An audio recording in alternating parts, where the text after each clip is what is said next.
नाही. हॅलो. सन्माननीय आमदार साहेब प्रशांत बंब बोलताय का? हो, मी विजय कुमार गुंड बोलतोय सोलापूरवरून. बोला. साहेब मला तुमच्याशी 1 मिनिट फक्त शिक्षण क्षेत्रावरती चर्चा करायची आहे. बोला. आता सध्या सुप्रीम कोर्टाच्या निर्णयानुसार संपूर्ण देशातल्या शिक्षकांना टीईटीचं बंधन केलेलं आहे. हो. या बाबतीत तुमचं मत काय आहे? एक तुम्ही शिक्षण क्षेत्रामध्ये नेहमी सातत्याने शिक्षकांवर बोलता. त्यात माझं मत असं आहे की बऱ्याच डीएड बीएडच्या ज्या डिग्र्या घेतलेल्या आहेत ना जुन्या, त्या सगळ्या फेक आहेत. यांना शिकवता येत नाही बरोबर. तर काय हरकत आहे, जे तुम्ही शिकवणार आहात त्याच्या टेस्ट घेतलेलं काय हरकत आहे. टीईटी घेतल्या पाहिजे सर्वांच्या. म्हणजे शिक्षकांनी त्या परीक्षा द्यायला पाहिजेत असं तुमचं मत द्यायलाच आहे? पाहिजे. 5 वर्षची जी रिटायरमेंट बाकी आहे हं. त्यांचं सोडून माननीय न्यायालयाने जे सांगितलं ते घेतलं पाहिजे. बर, आपण न्यायालयाच्या या निर्णयाचा सन्मान करूया सगळेजण. पण त्याचबरोबर हो. तुम्ही महाराष्ट्राच्या विधानसभेमध्ये सत्तेतले आमदार आहात. मला दुसरा हो. प्रश्न असा विचारायचा आहे की स्वयंअर्थसहित शाळा ज्या आहेत हो. त्याला आरटी ऍक्ट 2009 लागू आहे का? स्वयंअर्थसहितामध्ये तुमच्या समजा सेल्फ एडिड जे म्हणताय तुम्ही, हं. सेल्फ एडिड नाही का. हं. आता होतं काय की हळूहळू अगोदर काय सांगितलं 100% आम्ही कधी घेणार नाही. बरोबर आहे. हं. नंतर ते सगळं होतं, त्याला अल्प केलं. नंतर मग आता दररोजचा ही संघटना ती संघटना दबाव, आमचे राजकारणी दबून जातात कधी कधी. शिक्षण क्षेत्रातले जे संस्थावाले ना, हं. हा हा माझा आवाज येतोय ना. आता यायला लागला, स्पष्ट येतोय, बोला. हा हा हा बघा, विषय असा आहे सुस्पष्ट भाषेमध्ये, मेन आहे दर्जा. बरं का. तुम्ही दर्जा सुधारा पण असं लावू नका तसं लावू नका, हे जे काही म्हणतात संघटनावाले सगळे. सगळ्यात महत्वाचं आहे शिक्षकांनी गावात राहून संस्कार पण दिले पाहिजे. त्यांचं एकट्याचं हे काम नाहीये. इतकी प्रचंड सॅलरी जी त्यांना दिली जाते त्याच्याकडनं समाजाला वेगळ्या अपेक्षा आहेत. आज प्रत्येक क्षेत्रामधला माणूस हा शिक्षणावरच डिपेंड आहे सगळ्या बाबतीमध्ये. आणि शिक्षकांचा दर्जा इतका खालावलेला आहे की त्यांना टीईटी देण्याची सुद्धा म्हणजे धडकी भरू लागली त्यांना.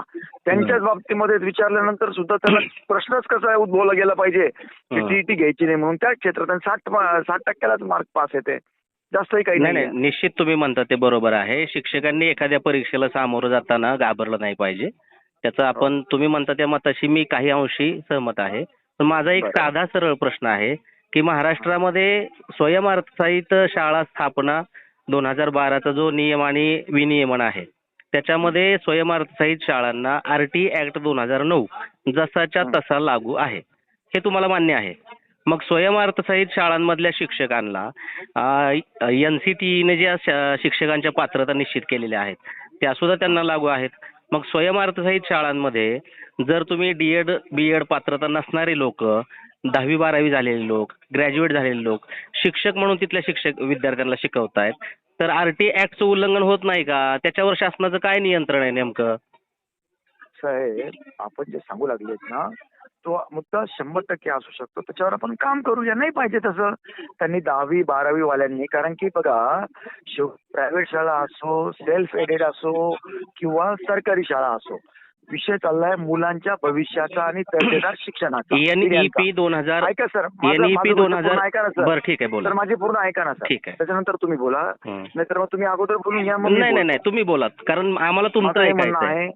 माझं हे म्हणणं आहे, काही जरी झालं तरी आपल्याला एक बेसवर दर्जेदार शिक्षण मिळण्याकरता आरटी लागू सर्वांना असलाच पाहिजे. शिक्षण मी दिलं किंवा दुसऱ्यांनी दिलं, सरकारने दिलं, प्रायव्हेटनी दिलं, त्याच्यामध्ये दर्जाची कॉम्प्रोमाइज नाही पाहिजे. अगदी बरोबर आहे, अगदी बरोबर आहे.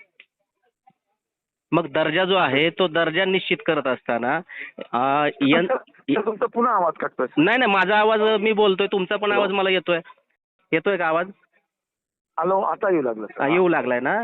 तर गुणवत्तापूर्ण शिक्षण हा जर विद्यार्थ्यांचा फंडामेंटल राईट असेल तर ते गुणवत्तापूर्ण शिक्षण मिळण्यासाठी एनसीटीनं जे काही शिक्षकांच्या पात्रता निश्चित केलेल्या आहेत त्याच पात्रतेचे शिक्षक या देशामध्ये आरटी ऍक्ट नुसार नेमले गेले पाहिजेत. मग सेल्फ फायनान्स शाळांना तुम्ही ह्या सवलती का देता एवढं मला फक्त सांगा. शासन म्हणून तुम्ही एखादं सर्क्युलर किंवा एखादा शासन निर्णय का तयार करत नाही की सेल्फ फायनान्स शाळेतल्या संस्थापकांनी शिक्षकांची नियुक्ती करताना पात्रता असणाऱ्या शिक्षकांचीच नियुक्ती केली पाहिजे, अपात्र शिक्षक तिथं नेमू नयेत? सर, ही बाब आहे ना, आज पहिल्यांदा तुम्ही माझ्या निदर्शनास आणून दिली. हम्म. की 100% सरकारकडे तुम्ही जे म्हणतायत ते मला बिलकुल 100% पटतंय. त्यावर मी काम करेन. आता पहा, बरोबर तुम्ही आहे तुमचं म्हणणं. एका मतदारसंघाचे तुम्ही लोकप्रतिनिधी आहात. तुम्ही मतदारसंघामध्ये फिरत असताना तुम्हाला अनेक सेल्फ फायनान्स शाळा दिसतात. तुम्ही एकदा जस्ट एक क्युरियोसिटी म्हणून तिथं चेक करा. अहो, तिथं 12वी झालेले, ग्रॅज्युएट झालेले, बीकॉम झालेले असे कितीतरी उमेदवार आहेत. आम्हाला त्यांच्या नोकरीवरती, रोजंदारीवरती, त्यांच्या पोटावरती पाय ठेवायचा नाही. पण शासकीय शाळांना जर वारंवार बदनाम केलं जात असेल, एवढी पात्रता धारण करणाऱ्या शिक्षकांवरती आरोप केले जात असतील की गुणवत्तापूर्ण शिक्षण दिलं जात नाही म्हणून, तर त्या शाळांचं काय? त्या शाळेमध्ये शिकणाऱ्या विद्यार्थ्यांची जबाबदारी कोण घेणार? तुम्हाला म्हणजे दुसरं. साहेब, आवाज येतोय का आता? हो, येतोय. हां, माझं एक शिक्षण क्षेत्रामध्ये मी पण काम करतो. माझा साधा सरळ अपेक्षा आहे तुमच्याकडून, कारण तुमच्या शब्दाला शिक्षण क्षेत्रामध्ये आज खूप महत्त्व आहे. तुम्ही जरी निगेटिव्ह परसेप्शनमध्ये बोलत असला, तरी तुमच्या काही गोष्टी आम्हालाही आवडतात. पण जी सर. तुम्ही या बाजूवरती काम करावं. सेल्फ फायनान्स शाळा ह्या जणू काही दारूच्या गुत्त्यांसारखे चालू आहेत. शिक्षण विभागाचे अधिकारी, कर्मचारी त्याच्याकडे जाणीवपूर्वक दुर्लक्ष करतात. तिथं शिक्षणाचा व्यापार चालू सर, आहे. एक मोठी बाब तुम्ही माझ्या लक्षात आणून दिली बरं का. मी येत्या 3 दिवसाच्या आतच हा पत्र देऊन तुम्हालाही तुमच्या ह्या नंबरवर व्हॉट्सअप करतो. येस. बरं का. या बाबतीमध्ये फक्त मला एकच मदत करा.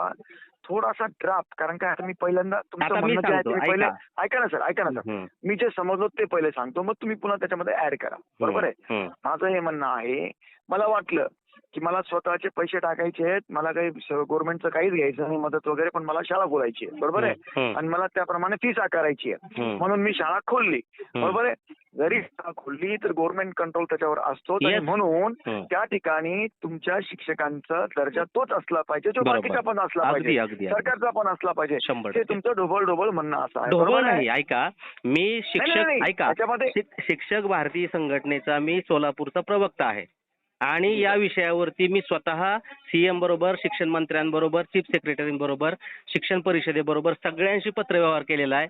आजपर्यंत मला त्याचं उत्तर मिळत नाही की सेल्फ फायनान्स शाळेच्या शिक्षकांच्या बाबतीत शासनाचं धोरण स्पष्ट का होत नाही. आमच्या माहितीप्रमाणे सगळेच नियम त्यांना लागू आहेत. सर ऐका ना, तुम्ही माझ्या निदर्शनास आणून दिलंय सगळी बाब बरं का. आमचे माननीय मुख्यमंत्री महोदय आता या बाबीला शिक्षण क्षेत्रामध्ये कोणती कॉम्प्रोमाइज करायला तयार नाही. ते सगळे म्हणतात ना, साहेब शिक्षकांच्या का बरं असं करतात, करतात, ते म्हणतात बिलकुल नाही. जे काय आहे दर्जा शिक्षण लागेल म्हणजे लागेल. आता ठीक आहे, सगळ्याला कळतं हा मोठा विषय आहे राज्यातला, त्याला टप्प्याटप्प्याने घेऊ लागलो आम्ही सगळे. मी माझ्याकडे आज जी लक्षात आणून दिली, मी येत्या 3 दिवसाच्या आत त्याचा पत्रव्यवहार सुरू करतो. चालेल. मी तुमचा त्याबद्दल मी तुमचा व्यक्तिशः आभारी राहील, कारण एका मोठ्या व्यक्तीनं याच्यावर सुद्धा बोललं पाहिजे. कारण ह्या शिक्षणाचा बाजार जो चालवला तो एका बाजूला खूप शोषण करतोय. आणि ज्यावेळी ऐका साहेब, ज्यावेळी ह्या अनुदानित आणि सरकारी शाळा बंद होतील पटाअभावी, त्यावेळी इथल्या गोरगरिबांना, शेतकऱ्यांना, बहुजनांना शिक्षण घेणं शक्य राहणार नाही आणि पुन्हा एकदा पाठीमागचे दिवस पुढे येतील. सर, हे जर तुम्ही शिक्षण संघटनेचे आहात सर, हीच बाब मी गेल्या 10 वर्षापासून सांगू लागलो. आज जे शिक्षक लोक असं करू लागतात, साहेब आता मी बघतोय काहीच येत नाही त्यांना ढेकळे. आणि मला साधा प्रश्न आहे सर, काय शिक्षकांना, की बाबा तुम्ही जी काही बरं का, थोडं अदरवाईज घेऊ नका तुम्ही, जी काही सॅलरी घेताय तुम्ही गव्हर्नमेंट कडनं, स्वतःचे मुलं स्वतःच्या शाळेत टाकायची हिंमत का होत नाही तुमच्या? खूप साधा प्रश्न आहे. नाही, तुमचे प्रश्न आहेत, तुमचे जे आरोप आहेत तुमच्या ठिकाणी योग्य आहेत, परंतु एकूण व्यवस्था म्हणून आपण याकडे पाहत असताना आणि शिक्षण लोकांचा आणि व्यवस्थेचा काही संबंध नाही. असं कसं? तुम्ही या महाराष्ट्राला तुम्ही कंट्रोल करताय.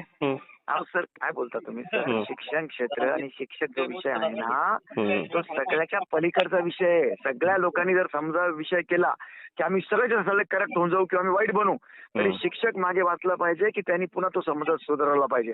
आज पहिल्या लाईनीत दुर्दैवाने 70% लोक असे आहेत की ज्यांना ते अलाऊ नाहीये, ते करू लागले. काय बोलू आता? ठीक आहे, एनिवे मी काय करेन सर, मी काय करतो, तुम्ही जे बोललात ना ते, आणि पुढचा मी जेव्हाही शिक्षण क्षेत्राच्या बाबतीमध्ये विधानसभेत पुन्हा बोलणार आहे, तेव्हा हा मुद्दा प्रखरतेने तुम्ही जो बोलला तुम्हाला ऐकायला मिळेल. मी प्रखरतेने हा मुद्दा मांडेल.